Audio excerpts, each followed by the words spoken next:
일전에 텔레비전 방송국에서 일부 대형 교회 목사들이 받는 사리 액수를 트집잡아서 교회 전체를 매도하는 방송을 한 적이 있었습니다. 해당 교회 교원들이 결정하고 기꺼이 드리고 있는 사례를 헌금 한 푼도 하지 않는 자기네가 도대체 무슨 상관을 바라고 그러는지, 또 당시 다른 모든 종교인과 마찬가지로 목사가 세금을 내지 않았던 것은 어디까지나 현행법에 따른 지극히 합법적인 일임에도 불구하고 우선 탈세나 저지르고 있는 범법자처럼 몰아붙였습니다. 당시 실정만 반복하고 있던 좌파 정부에 대해서는 한마디 비판도 없이 권력의 신여 노릇하던 그 방송국이 목사와 기독교가 이 나라에 무슨 해를 끼치고 있다고 그렇게 혈안이 되었는지 그 저희를 알 도리가 없었습니다. 또한 목사를 양성해내는 신학교 역시 그런 취급을 받기 일쑤입니다. 그렇다면 무인가 신학교 운운하면서 신학교라는 것을 마치 이 사회에 아무 필요 없는 군더더기쯤으로, 아니 오히려 사회 악이나 되는 것처럼 치부하는 것입니다. 그런데 불신자는 그렇다 해도 명색이 기독교인이라 하면서도 목사 신학교를 향한 그와 같은 냉소적인 비난을 무심하게 대하는 사람이 있는 것은 참 어처구니 없는 일이 아닐 수 없습니다. 하나님께서 그리스도의 구속사 성취를 위해 복음의 사자를 파송하시고 선지학교를 세우실 때 이들과 당신이 택하신 성도의 관계가 그처럼 부담스럽거나 냉랭하게 되도록 하셨을 리가 만무하지 않습니까? 비록 일부 진실하지 못한 목사와 영적으로 부실한 신학교가 있고, 또 하나님을 두려워할 줄 모르는 불신자로부터 이런 무분별한 비판이 나온다 할지라도 그것이 적어도 교회와 기독신자 사이에서조차 만성적인 풍토가 되어서는 결코 안 될 일입니다. 오늘 본문은 바로 이런 관계에 대해 참으로 훌륭한 모범을 증언해 줍니다. 참된 선지자와 진리의 선지학교, 그리고 신실한 성도 사이에서 벌어지는 그 특별한 관계는 오늘날 우리 역시 신앙생활 중에 반드시 체험해야만 하는 사실입니다. 오늘 우리 제신로에 사는 모든 교회가 제네바 신학대학원 대학교를 위해 기도하며 헌금하는 제네바 신학대학원 주일입니다. 이 뜻깊은 주일에 저는 엘리사와 그의 선지학교, 그리고 이름도 없는 두 명의 성도 사이에서 일어난 아름다운 관계를 함께 되새겨 봄으로써 오늘 역시 신실한 기독 신자라면 목사 그리고 신학교와 어떤 관계를 맺고 지켜야 하는지를 함께 상고해 보고자 합니다. 첫째, 참된 목사를 모심으로써 성도는 은혜로운 예배 생활의 복을 누릴 수 있습니다. 이것이 수넴의 한 귀한 여인이 체험했던 사실이었습니다. 8절부터 10절까지 함께 봉독하겠습니다. 하루는 엘리사가 수넴에 이르렀더니 거기 한 귀한 여인이 그를 간곤하여 음식을 먹게 하였으므로 엘리사가 그곳을 지날 때마다 음식을 먹으러 거리로 들어갔더라. 여인이 그의 남편에게 이르되 항상 우리를 지나가는 이 사람은 하나님의 거룩한 사람인 줄을 내가 아노니 청하건대 우리가 그를 위하여 작은 방을 담 위에 만들고 침상과 책상과 의자와 촛대를 두사이다. 그가 우리에게 이르면 거기에 머물리이다 하였더라. 아멘. 당시 갈멜산에 주로 거하고 있었던 엘리사 선지자는 이스라엘 왕의 별궁이 있던 이스라엘에 자주 다녀오곤 했는데 그 도중에 수넴이라는 동네가 있었습니다. 그곳에 살던 한 귀한 여인, 즉 당시 상류사회에 속했던 한 여인이 항상 우리를 지나가는 이 사람 엘리사를 하나님의 거룩한 사람인 줄로 알아보았습니다. 이 말은 여호와를 위하여 특별히 구별된 사람이란 뜻으로서 이 표현이 구약에서 선지자에게 적용된 사례는 여기가 유일합니다. 즉 수넴 여인은 자기 동네를 자주 지나가는 엘리사를 결코 대수롭게 보지 않고 하나님께서 당신의 사역을 위해 스스로 구별하여 택하신 특별한 사람인 줄로 깨달았던 것입니다. 그리고 그녀는 그런 엘리사 선지자를 어찌하든지 정성껏 모시며 대접하고자 했습니다. 처음에는 자기 동네를 지나갈 때마다 음식을 먹게 하는, 즉 한 끼 식사를 대접해드리는 정도였지만 나중에는 그것만 가지고서는 마음에 차지 않아서 아예 엘리사가 머물 수 있는 방을 하나 따로 만들기까지 했습니다. 본문에 작은 방을 담 위에 만들고 라고 되어 있는 것은 벽이 있는 다락방을 짓고 라고 번역하는 것이 더 적절합니다. 하여튼 방뿐 아니라 그 안에 침상과 책상과 의자와 촛대, 휴식과 말씀 연구에 필요한 가구까지 다 갖춰 두는 등 이 여인이 엘리사를 섬기는 마음은 참으로 극진했습니다. 이 수냄 여인이 그처럼 엘리사를 하나님의 거룩한 사람으로 알고 정성껏 대접했을 때 그것이 그녀에게 어떤 복을 가져오게 되었습니까? 11절 이하에 보면 우선 그녀는 평생 소원이던 자식을 얻게 되었고, 나중에 그 아들이 갑자기 죽게 되었을 때도 엘리사의 기도를 통해 다시 살려냄을 받았습니다. 수냄 여인이 엘리사를 대접함으로써 얻게 된 복에 대해서 우리는 대체로 이 정도만 기억하고 있지만, 사실에 있어서는 그보다 더 중요한 복 한 가지를 이 여인은 엘리사 선지자와의 만남을 통해 내내 누리고 있었습니다. 18절부터 23절까지 함께 봉독하겠습니다. 그 아이가 자라매 하루는 주수꾼들에게 나가서 그의 아버지에게 이르렀더니 그의 아버지에게 이르되 내 머리야 내 머리야 하는지라. 그의 아버지가 사원에게 말하여 그의 어머니에게로 데려가려 하며 곧 어머니에게로 데려갔더니 낮까지 어머니의 무릎에 앉아있다가 죽은지라. 그의 어머니가 올라가서 아들을 하나님의 사람의 침상 위에 두고 문을 닫고 나와 그 남편을 불러 이르되 청하건대 사원 한 명과 나귀 한 마리를 내게로 보내소서. 내가 하나님의 사람에게 달려갔다가 돌아오리이다 하니, 그 남편이 이르되 초하루도 아니요 안식일도 아니거늘 그대가 오늘 어찌하여 그에게 나아가고자 하느냐 하는지라. 여인이 이르되 평안을 비나이다 하니라. 아멘. 그 수냄 여인의 아들이 갑자기 죽게 되었을 때 그는 남편에게 그 사실을 알리지는 않고서 자기 혼자 엘리사 선지자에게 찾아가려고 사환 한 명과 나귀 한 마리를 쓰게 해달라고 요청했습니다. 그러자 남편은 오늘이 초하루도 아니고 안식일도 아닌데 왜 당신이 엘리사 선지자에게 가려 하느냐고 궁금해했습니다. 우리는 이 남편의 말을 통해 수냄 여인이 평소에 매월 초하루와 매주 안식일마다 엘리사에게 나아갔던 것을 알 수 있습니다. 그렇다면 그녀가 왜 그랬겠습니까? 바로 그 초하루와 안식일은 하나님께 예배 드리도록 율법에 정해진 날이었기 때문이었습니다. 원래 이스라엘 백성은 레위 지파의 제사장이 인도하는 가운데 이런 성의를 지키게 되어 있었습니다. 하지만 당시의 북쪽 이스라엘은 초대 임금이었던 여로보암이 이스라엘로 범하게 한 죄를 여전히 따르고 있었습니다. 즉 우상과 하나님을 동시에 섬기는 혼합 종교가 판을 치고 정통 레위인 출신이 아닌 가짜 제사장들이 난무하던 시대를 살고 있었던 것입니다. 그래서 경건한 신자들은 소위 나라에서 임명한 제사장들이 집리하는 예배란 것에 도저히 참석할 수가 없었습니다. 그 대신 저들은 소수의 참된 선지자들을 중심으로 정기 예배를 드리고 있었습니다. 그리고 수냄 여인도 엘리사 선지자를 만남으로써 그런 온전한 예배 생활을 누릴 수 있었습니다. 그처럼 진짜 하나님의 거룩한 사람을 만나게 되고, 그래서 초하루와 안식일 올 때마다 그 엘리사가 인도하는 예배에 참석하여 은혜를 받고 하나님을 섬길 수 있었던 것이야말로 무자했던 그녀가 아들을 하나 얻었던 것보다 사실상 훨씬 더 큰 복이었던 것입니다. 교인 중에도 평상시에 예배 생활을 소중한 줄 모르고 그저 당연하게 범상하게 여기는 사람이 있습니다. 하지만 사실은 은혜로운 예배 생활이야말로 성도가 참된 주의 사절을 통해 누릴 수 있는 최고의 복인 것을 깨달아야 합니다. 왜냐하면 실제로 이 복을 누리지 못하는 지상교회 교인들이 적지 않기 때문입니다. 교회 출석은 하지만 예배를 통해 은혜 받기는커녕 자기 외에 목사 얼굴만 봐도 오히려 시험이 들게 되는 교인들도 없지 않습니다.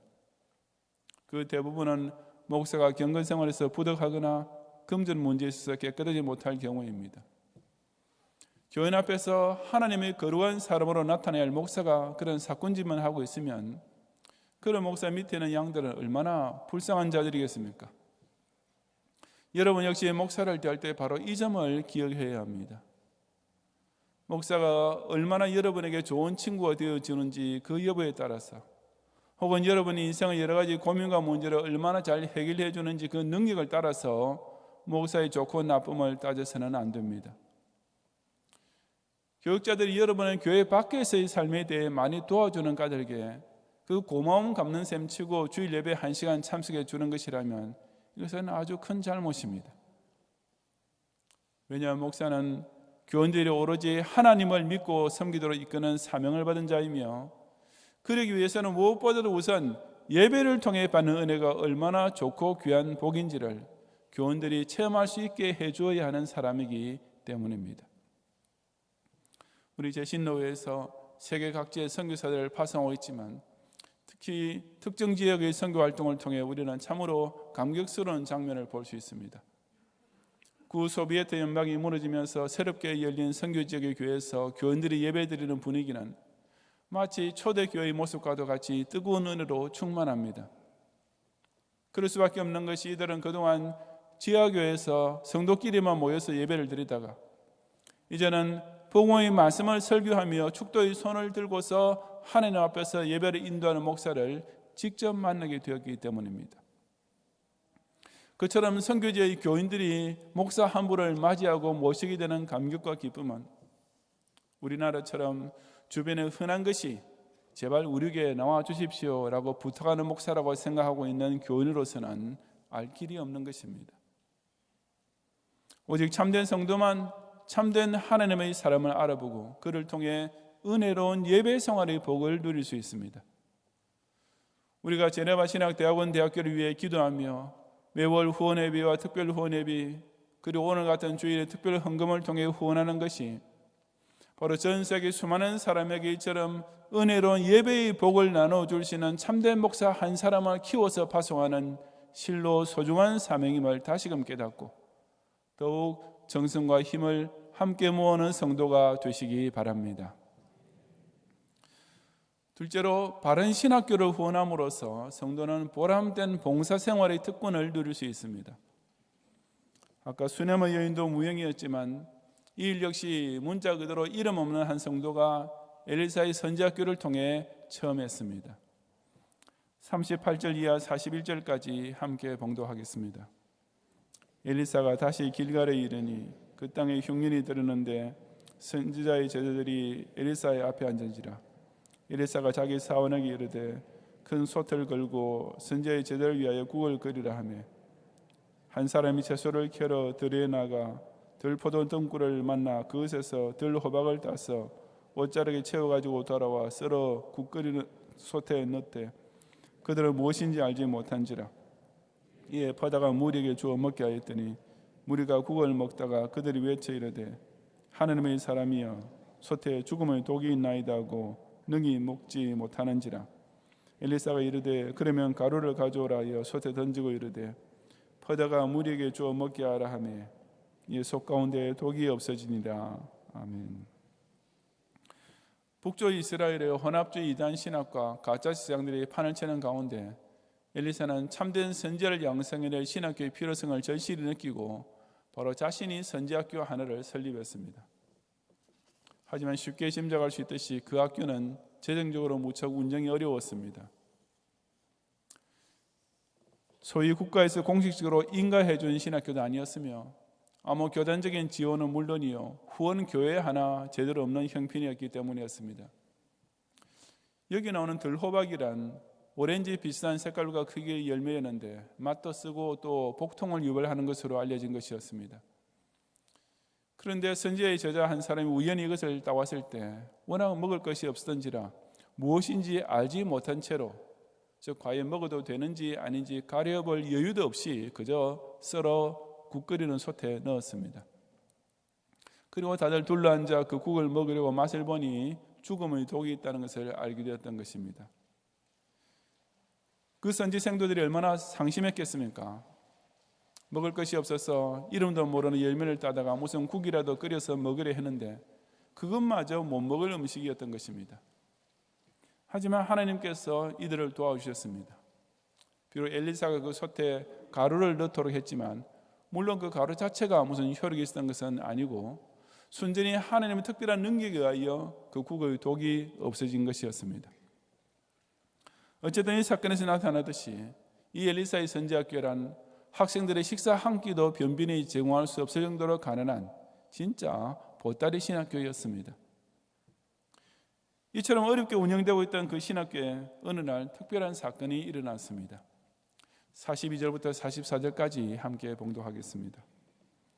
한 사람이 바알살리사에서부터 와서 처음 만든 떡 곧 보리떡 20개와 또 자루에 담은 채소를 하느님의 사람에게 드린지라.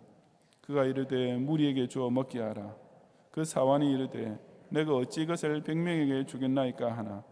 엘리사는 또 이르되 무리에게 주어 먹게 하라. 여호와의 말씀이 그들이 먹고 남으리라 하셨느니라. 그가 그들 앞에 주었더니 여호와께서 말씀하신 대로 먹고 남았더라. 아멘. 바알살리사라는 곳에 살던 어느 무명의 성도가 이 보따리 신학교에 뜻하지 않은 선물을 가져왔습니다. 그것은 처음 만든 떡, 곧 보리떡 20개와 또 자루에 담은 채소라고 했습니다. 산과 들에서 아무 것이나 캐와서 근근히 연명하던 선생들에게 정말 오랜만에 진짜 식사다운 식사가 될 것을 가지고 온 것이었습니다. 특히 여기서 처음 만든 떡이란 말은 아주 중요한 의미가 있습니다. 원래 이스라엘 백성은 토지 소산에서 제일 처음에 얻은 것을 반드시 제사장에게 갖다 바치게 되어 있었습니다. 물론 그들에게는 자기가 원하는 대로 선지자들을 대접하거나 선지학교를 후원할 자유도 있었지만 율법에 분명히 명시되어 있는 대로 적어도 토지의 첫 소산만큼은 무조건 제사장에게 소재로 바쳐야만 했던 것입니다.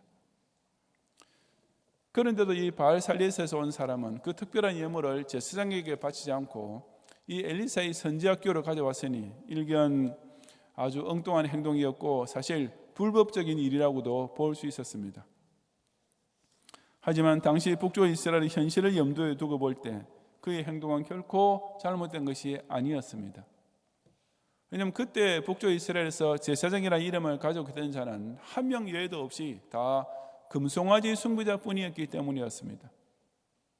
비록 직함한 제사장이었다 할지라도 그들이 율법에서 명하는 바 토지의 첫 소산을 갖다 바치게 되어 있는 진짜 제사장이 결코 아니라는 사실을 이 무명의 성도는 잘 알고 있었던 것입니다. 그래서 그는 그 예물을 이 엘리사의 선지학교, 즉 그가 알기로는 진짜 선지자를 양성하고 있는 학교이며 그래서 제사장이 받아야 할 예물을 받을 자격이 있다고 확신되는 이 학교로 가져왔던 것입니다.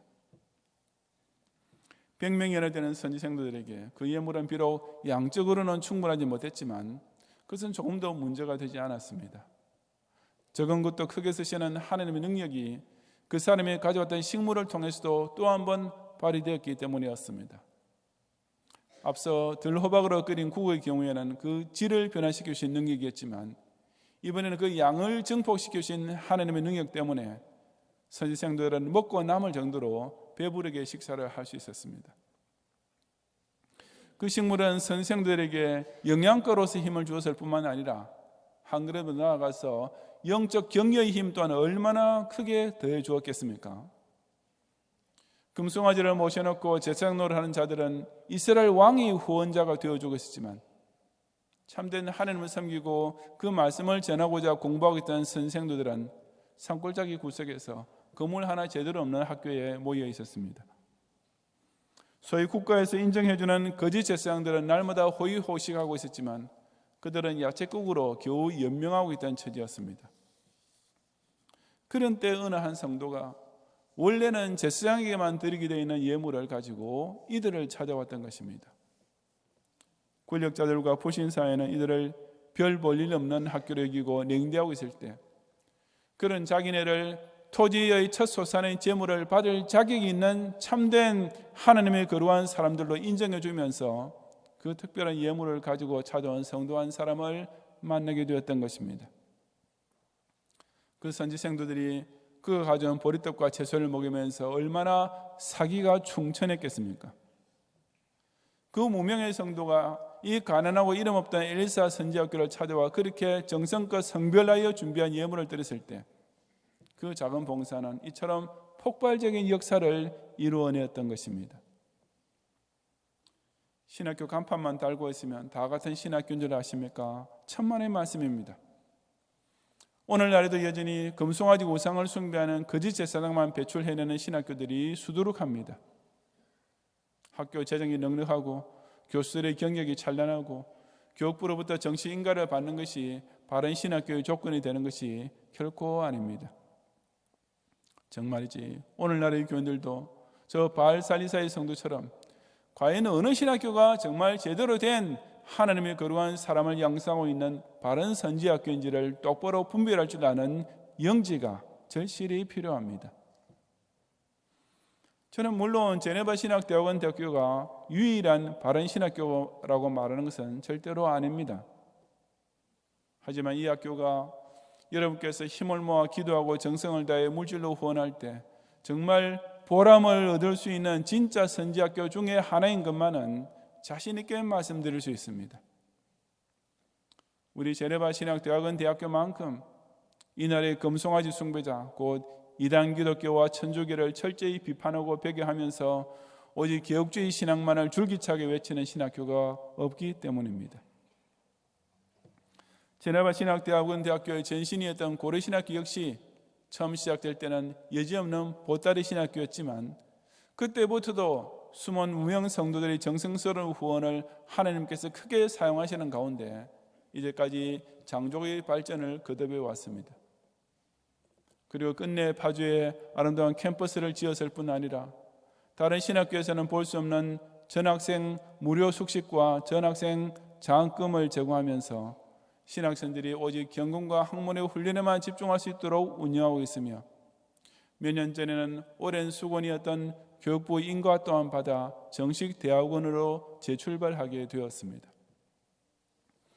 우리 교단의 지교회들이 매년 교회 예산의 3%를 제시하는 후원금으로 내고 있고 더욱이 우리 교회는 흰맞이 준비가 시작됐던 2018년부터 그 액수를 조금씩 더 늘려서 올해는 5% 이상을 후원하고 있습니다. 뿐만 아니라 제시하는 후원회까지 조직하여 개인적으로 매월 후원회비와 특별 후원 헌금을 바쳐서 이처럼 진리에 정통하고 영적으로 경건하는 바른 신학교를 섬기고 있는 것은 참으로 우리에게 주어진 소중한 특권이며 보람된 봉사임을 깨닫고 더욱 힘을 다하는 성도가 되시기를 바랍니다. 성도 여러분, 앞에 열왕기하 2장 23절부터 25절에 기록된 말씀에 보면 엘리사 선지자가 베델을 지날 때 작은 아이들이 본문에 작은 아이라고 번역된 말은 청소년까지 포함됩니다. 그를 보고 대머리여 올라가라. 올라가라 말은 속된 말로 꺼져라 그렇게 번역할 수 있는 말입니다. 라고 조롱해오자 엘리사가 뒤로 돌이켜 그들을 보고 여호와 이름으로 저주하며 그 숯불에서 암곰 둘이 나와서 아이들 중에 42명을 찢었던 사건이 있었습니다. 철없는 아이들이 놀랬다 해서 그렇게까지 저주하는 것은 너무 심하지 않나 라고 생각이 되십니까? 하지만 그것은 엘리사 선지자가 개인적으로 모욕당한 분을 참지 못해 저지른 일이 결코 아니었습니다. 당시 베델은 바로 북쪽 이스라엘의 금송아지 숭배 종교의 중심지였습니다. 자인이 그 동네 사람들은 평소부터 엘리사와 같은 참된 선지자를 깔보고 멸시하고 있었으며 그런 환경 속에서 자라난 동네 아이들 역시 마찬가지가 될 수밖에 없었습니다. 즉 엘리사 선지자는 사사로운 분풀이로 그렇게 한 것이 아니라 그처럼 자네들이 하나님의 사람을 조롱하게끔 키우고 있던 그 동네 전체의 불신앙, 어른부터 아이에 이르기까지 여호와 하나님을 배반하고 모독하는 그 베델 사회 전체의 죄를 두고 저주했던 것이며 그래서 조롱한 아이들을 보고 여호와 이름으로 저주했던 것입니다. 참된 선지자를 우습게 여기는 것은 바로 그 선지자를 세우신 하나님을 직접 모욕하는 것이나 다름없는 것이며 그런 개인이나 사회는 망할 수밖에 없다는 사실을 엄중히 일깨워준 사건이었습니다. 이렇게 북쪽 이스라엘 사회의 절대 다수가 그런 영적 암흑기를 지나는 동안에도 이 무명의 두 성도는 참된 하나님의 사람과 바른 선지학교를 섬기면서 이처럼 큰 은혜와 복을 누리고 있었습니다.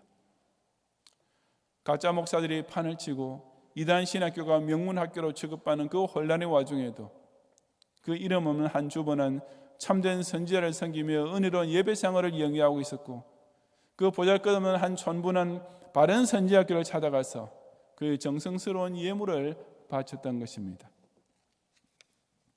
오늘날 역시 베델 사회는 여전히 목사를 조롱하고 신학교를 경시하기 마련입니다. 하지만 그런 가운데도 비록 극소수이지만 오직 수냄 여인과 바알살리사의 농부 같은 성도들이 있는 까닭에 목사들은 강단에 설 용기를 얻게 되며 신학생들은 격려와 지원을 받으면서 경건과 학문을 연마할 수 있습니다. 세상에 많은 목사와 신학교가 있지만 그 중에서도 참된 하나님의 사람과 바른 선지학교는 분명히 따로 있으며 그것을 분별할 수 있는 영지 역시 이 나라에 1천만 기독교인이라 해서 아무나 다 가지고 있는 것은 절대로 아닙니다. 하나님께서는 지금도 역시 참된 성도로 하여금 당신의 종들을 섬기며 바른 신학교를 돕게 하실 것이고 또한 이를 통해 그들 자신 역시 영적으로 가장 좋은 것을 받아 누리게 하고 계십니다. 하나님께서 여러분의 영혼을 위해 세우신 말씀의 사제들과 또한 여러분이 함께 기도하며 후원하고 있는 제네바 신학대학원 대학교를 통해 이처럼 은혜로운 예배 생활과 보람된 봉사 생활을 꼭 계속 체험하는 성도가 되시기를 주님의 이름으로 축원합니다.